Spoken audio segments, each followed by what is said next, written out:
আসসালামু আলাইকুম। আশা করছি আল্লাহর অশেষ রহমতে সবাই খুব ভালো আছেন। আলহামদুলিল্লাহ আমিও খুব ভালো আছি। আমাদের শপে বেশ কিছু পণ্য পাঠিয়েছিলাম। তো ১ম যে ভিডিওটা দেখেছেন সেটা হচ্ছে শপ থেকে আ বিক্রি হওয়া কিছু পণ্য। তো এরপর যেগুলো দেখছেন সেগুলো হচ্ছে আমি আবারও শপে পাঠানোর জন্য বেশ কিছু পণ্য রেডি করছিলাম সেগুলো। আর কিছু পণ্য আমার ক্রেতাদের কাছে যাবে সরাসরি আমার কাছ থেকেই স্ট্রিট ফাস্ট কুরিয়ারের মাধ্যমে। তো সবগুলো একসাথে রেডি করছি। আর রেডি করার পরে কিন্তু আমি এই ছবি এবং ভিডিওগুলো করছিলাম। কেননা রেডি করার সময় আসলে ভিডিও করাটা সম্ভব না। কারণ তখন হয়তো আমি এমনভাবে থাকবো, এমন কাজে ব্যস্ত থাকবো, তো হয়তো এমনভাবে থাকবো যেটা সবার সামনে প্রদর্শন করা আমার একটু অপছন্দনীয় হবে। সেজন্যই আসলে আমি রেডি করার সময় ভিডিওগুলো করতে পারি না। আর এছাড়াও যদি আমি ভিডিও করে থাকি তাহলে দেখা যাবে আমি এক মসলার বয়ামে অন্য মসলা দিয়ে দিচ্ছি, যেটা আমার কাজের জন্য অবশ্যই অনেক বড় একটা সমস্যা হয়ে দাঁড়াবে।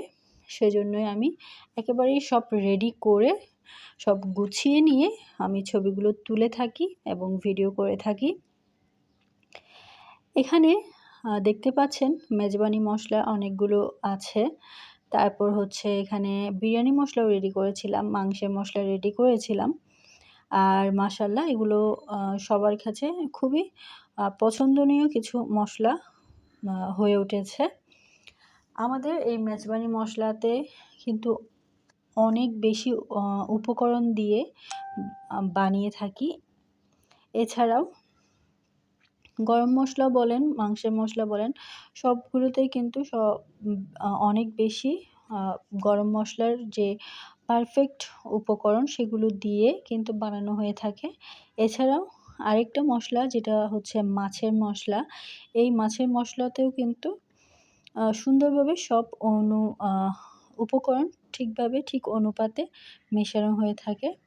এরপর আমি কিছু আচার বানিয়েছিলাম, সেগুলো আপনাদের সাথে শেয়ার করছি। এখানে হচ্ছে তেঁতুল আচার, তারপর হচ্ছে তেঁতুল রসুন মিক্স আচার এবং শুধু রসুন আচার।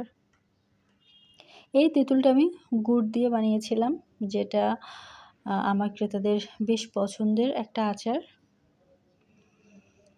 তো আমি চেষ্টা করে থাকি সব কিছু যেন ঠিকভাবে ঠিক উপকরণটা দিয়েই বানাতে পারি।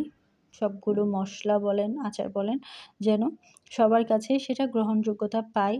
তবে মাঝে, মাঝে একটু সমস্যা হয়, কেননা অনেকে অতিরিক্ত ঝাল খান, আবার কেউ বা অতিরিক্ত মিষ্টি খান। তখন কিন্তু একটু ঝামেলা হয়ে যায়।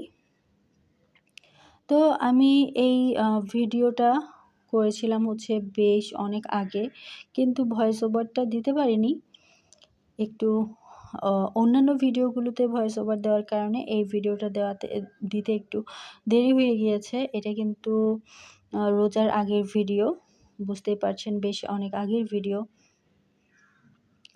তো আশা করছি বরাবরের মতোই আপনাদের সাপোর্ট পাবো এবং বরাবরের মতোই আপনারা লাইক, কমেন্ট এবং সাবস্ক্রাইবের মাধ্যমে আমার সাথেই থাকবেন। আর এইটাতে আমি খুব একটা ভিডিও করতে পারিনি।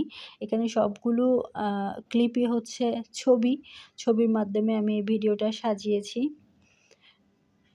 কেননা ভিডিও করতেও কিন্তু অনেক সময় চলে যায়। তো আমি সেজন্য ভিডিও না করে কেবল ছবি দিয়েই কাজটা সেরে নিয়েছি। আর এই তো আচারগুলো উপর থেকে ভিডিও করার সময় তেমন একটা সুন্দর লাগেনি, কিন্তু এইভাবে যখন ছবি তুলেছি তখন কিন্তু সুন্দর লাগছে।